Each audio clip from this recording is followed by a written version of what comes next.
a jerk, all right?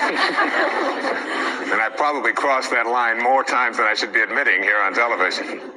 But this idea of being a cookie thief and creating a knowing is something.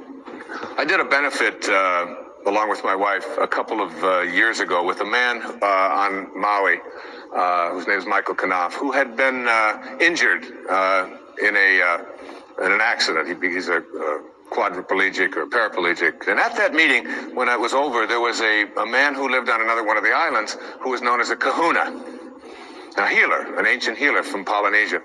And he was introduced to me, and he said that was a nice talk and so on. And I said, how do you get to be a kahuna?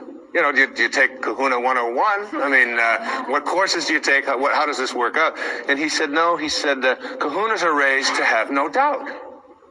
To have no doubt. To have a knowing. And he said, when a knowing confronts a belief in a disease process, the knowing will always triumph. And that knowing is something in which you say, you are healed, and healing takes place. One of the great stories of knowing is, again, with our little girl, Sage, who we were spending the summer in our summer home, and we went to visit this dermatologist.